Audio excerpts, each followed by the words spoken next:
If you're a researcher in higher education, especially a graduate student, postdoc, or an untenured faculty member, you probably feel a lot of pressure to publish original, peer-reviewed research. There's also a good chance you've encountered predatory publishers during your academic journey. Predatory publishing is the practice of soliciting research manuscripts to publish for profit while bypassing peer review and editorial standards. The number of predatory publishers has risen exponentially in recent years, from 18 in 2011 to 860 in 2015 to 8,000 in 2017. Sadly, all a predatory publisher needs to get started is a computer, a website, and a unique journal title. In April 2019, the Federal Trade Commission ruled that OMICS International, a large publishing company from India, pay $50 million to authors and others the company deceived. OMICS publishes about 700 journals and sponsors hundreds of annual vanity conferences and workshops using predatory practices. Predatory publishers like OMICS appear genuine, often emailing authors invitations to submit articles. They quickly accept manuscripts and charge the author fees, ranging from small to substantial. But unlike legitimate open access publishers who sometimes charge fees to process, archive, or publish research, predatory journals don't provide proper peer review and appropriate editorial oversight. In fact, scammers make false claims of peer review, indexing, and archiving, and often falsify journal ranking and impact factors. They don't follow standard policies for high-quality scholarly publishing, such as those outlined by the Committee on Publication Ethics, the Council of Science Editors, and the World Association of Medical Editors. Nor do they meet accepted standards for professional scientific publications. Some predatory publishers list author names, editors, scientists, and their affiliations on their editorial pages without permission. Sometimes predatory publishers even buy out reputable journals, then continue publication under a name that was previously considered legitimate. There is big money in this. The proliferation of both legitimate and predatory journals makes identifying the predatory ones more difficult. Sometimes the temptation to publish quickly is enough for researchers seeking status or employment to take the bait, but faculty and students should scrutinize journals and their solicitations that meet some or all of the following criteria. The invitation to publish comes in an email, sometimes with flowery language, misspellings, and strange references. The contact email address is non-professional or non-journal affiliated.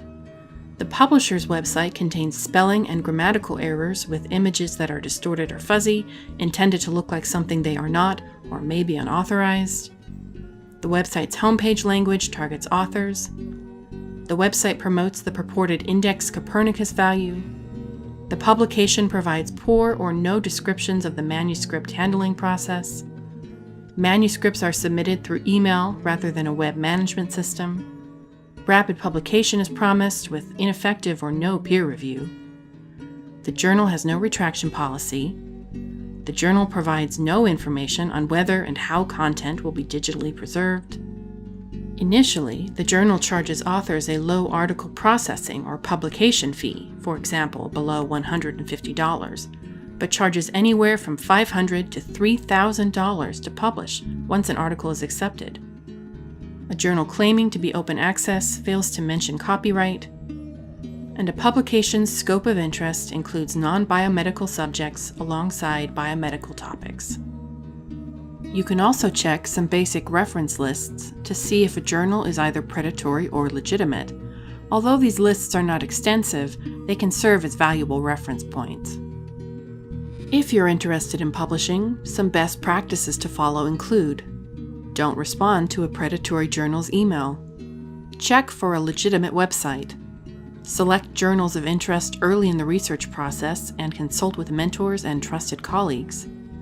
Use Medline and PubMed indexing, the Directory of Open Access Journals, the Public Library of Science, and Think, Check, Submit to help determine a journal's legitimacy.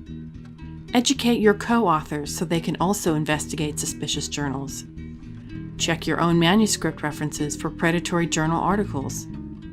Carefully review any legal matters with university counsel, such as written arguments, copyrights, usage limits, and more. And if you're a graduate student, protect your thesis or dissertation through an institutional embargo. And finally, if you're a peer reviewer or editor, some best practices include: thoroughly investigate any request to be a reviewer or editor of a journal.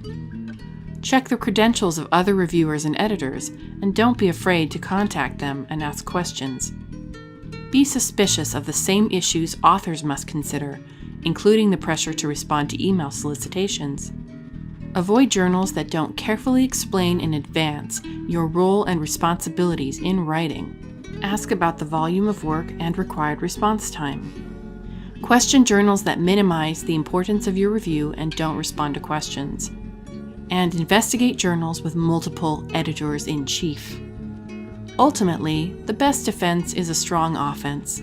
It's often not easy or possible to retrieve a manuscript or submission fees once they are submitted to a predatory journal, so choose wisely.